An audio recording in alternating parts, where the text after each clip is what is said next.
How's this Pokey do, right? Pay no attention to my voice there. I've got had the flu for a few days.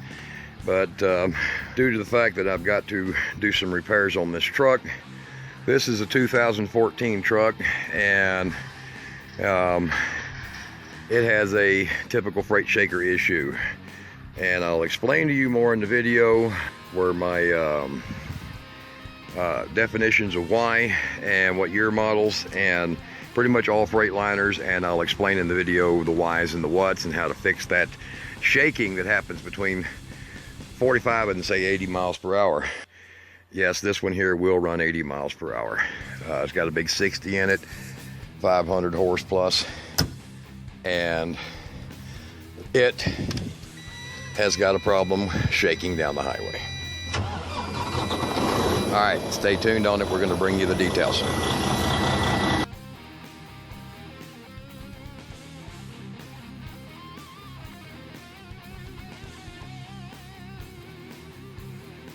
Typical Freightliner is a 2014 model, and most of you guys don't realize that these Freightliners, most people think that the wheels are out of balance, tires are out of balance, axles are bent. There's all kinds of complaints with the Freightliners from 2007 forward, having a what they consider a bouncing tire, bouncing axle, and it does eventually, this issue eventually does chew up your tires. And what you're dealing with is what is called axle or drive shaft alignment. You see there's a drive shaft going back to the rear set. The front set's your permanent drive set on this truck. And what we're looking at here is we're looking at a little bit of abnormal tire wear, and it's not making a whole lot of sense of why it's doing it. Typically that would be the pennard bar, which is these here, right there. And in this one's case, I even looked at possible loss of weights on the shaft, but you'll be going down the road, and from about 45 to 75 miles per hour, it'll have this progressive cycle of shaking. And you're thinking, okay, maybe it's one of these foreign-made, Mexican-made, Chinese-made drums. Typically, they would wear themselves, obvious effect, you would see that.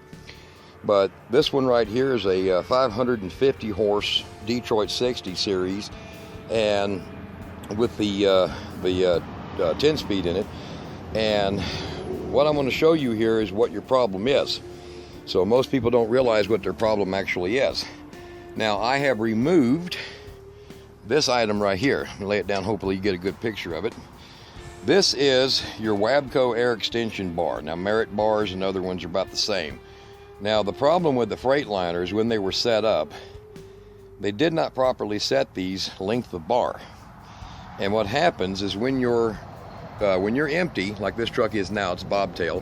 When you're empty, what happens is you will be able to drive down the road and you'll notice there's no real shaking.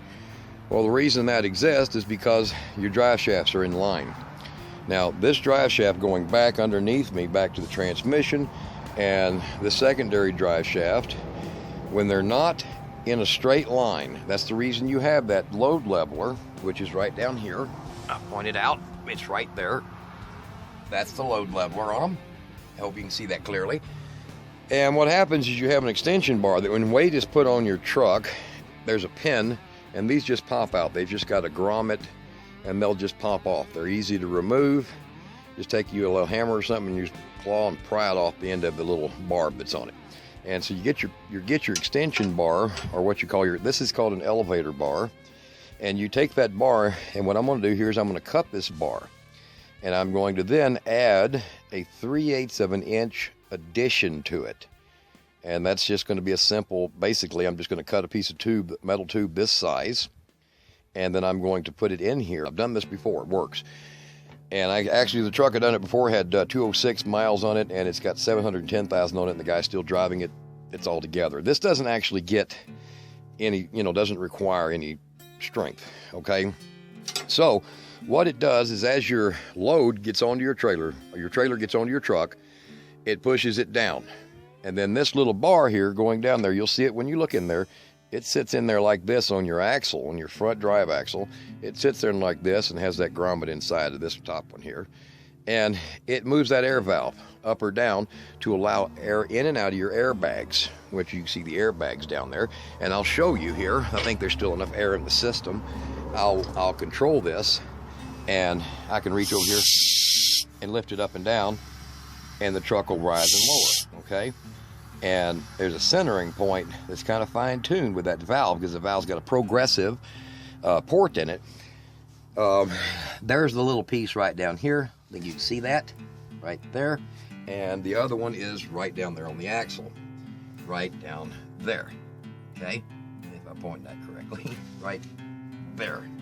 So this bar, to correct this hopping and bouncing between 45 and you'll notice the heavier you're loaded, the more it bounces. Well, it's actually not the wheels bouncing, it's not the tires bouncing, but it will destroy your tires and it will destroy your airbags because the truck is reacting due to the weight. So what you're going to do is you're going to extend this by 3/8 to roughly 1/2 of an inch. I found a sweet spot being about 3/8 of an inch. It will raise your truck up. It will raise your frame up a little bit so that the weight will not push the truck down so far that it makes your drive shaft at too much of a steep angle from the carrier bearing in the back. When it's off, it causes the whole thing to shake. And the vibration is called torque reactive vibration, the same thing that works and makes wind turbines go freak out and everything else. And by getting that drive shaft where it's straighter to your differential, you get less vibration. Now you might notice if you're heavily loaded and you find yourself going downhill, which means your load, especially if you're in a tanker like I drive often, the tanker load is heavier on this, it's pushing down harder on this, it shudders like hell. Well, that was the first one I did this to, and this one will be, I think about the 5th one I did it to. Everybody that I've done this for, they've been like, wow, my truck drives 70 miles an hour, no shaking, no vibrating, no nothing.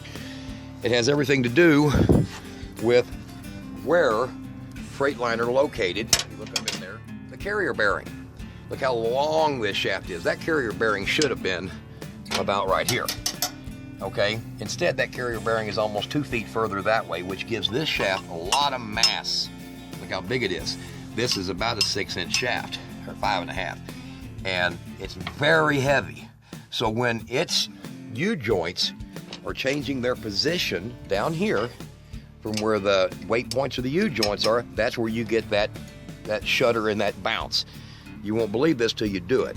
So, taking that extension bar, cutting it in half, and you can weld this actually. It's good metal to weld, and you can take and put you a piece of tiny angle iron on both sides, or slam it inside of another piece of tube that's I believe it's 1/4 inch. I've actually used 1/4 inch pipe on one guy's, and believe it or not, a 1/4 inch compression fitting, steel compression fitting actually will work for it for airlines. And you just separate these 2 points, just cut this and split it apart by 3/8 of an inch, put it back together, put the grommets back in it. I pulled that one out, and when you put them back in and pop them back on, they just pop on. Your truck will come up an additional 3/4 of an inch in height, and you're supposed to have roughly 2 5/8 inches between your bump stop down here and your axle safety. That's called the safety stop on your axle. And most of these trucks, you'll find when they're loaded, they've only got about 1 1/4 inches, which is amazing. And what happens is that's the beating and banging that comes from this in here. All that shaking and shuddering, and it causes the tires to check because the weight gets lower and heavier, lighter and heavier in numerous ways on these tires, causes premature shock wear, and it actually all originates from your drive shaft, only on a Freightliner. And well, Freightliner, Western Stars, and Sterlings. So, take your little bar out, extend it 3/8 of an inch. If that isn't enough, you can cut it and do it again or remove your work. But in most cases, I found 3/8 of an inch works beautifully. And these grommets, they can get wore and they'll have a little sag spot in them. You can also replace those. They're $6 per set at the Freightliner dealer. So guys, if you got a Freightliner and it's really just a freight shaker, the problem isn't unbalanced tires, but they will become unbalanced, which will keep you running in circles. See the check marks in these tires? I don't know if you can see that. That's due to this truck acting the way it acts. So, if you're wanting to make sure that you fix this easily and simply, it is just extending your leveler. So right now I'm going to go in the shop, I'm going to extend the leveler. You should be able to do this yourself. You will find, like I did, I measured from my fifth wheel lock to my tire, and we're going to make this one work just like I did the rest of them. All right, that's an easy solution on your Freightliner. Like I said, this is 2014 with a Detroit 60 in it. I hope this helps you guys a whole lot, because I know there's a lot of people replacing a lot of tires, putting weights in tires, and it's really coming down to the fact your truck ain't riding high enough. And if you ever notice a lot of people flashing their lights at you thinking you got your high beams on, there's your problem. It's not long enough. Freightliner didn't make it long enough. A lot of problems with the Freightliner. They earn the reputation freight shaker for a reason. All right, guys, wish you luck. Simple, watch it again, you'll understand. All right, now back to that part of the video, and we'll probably have a lot of editing on this to get it straight. But there is, all I did is took a piece of all thread and I welded it on, cleaned it up a little bit. Now I'm going to repaint this black, get it cleaned up where the vice grabbed it. And make sure when you do this that your two ends are in line with each other. And you can see it's, there is the gap right there, and the gap is 3/8 of an inch. So we're going to take this and put it back on the truck. Put the grommets back in it, of course. And be sure you put a little bit of white lithium grease in the grommets of these. Believe it or not, that helps a lot in your quick startup, because they bind a little in the snow and ice or get mud in them. All right, let's get this back. And now what we have here is we have a slightly warm adapted, as you've seen in the shop just then. I'm going to get right back up here. I've got to grease my fifth wheel, so I got a tube ready for that. And for you guys going, oh, Russ, stop it. It's been sitting here a few days. The grommets will go back in it. I'm going to put a little grease on it, and they will pop. They just pop back on down here on your load levelers and on your load leveler valve. Yours might be located in a different direction, but they're practically all the same. So this will go back on. This is the end of the video. And no need to show you, you will understand that extending this by 3/8 of an inch will raise your truck by almost 5/8 to 3/4 of an inch.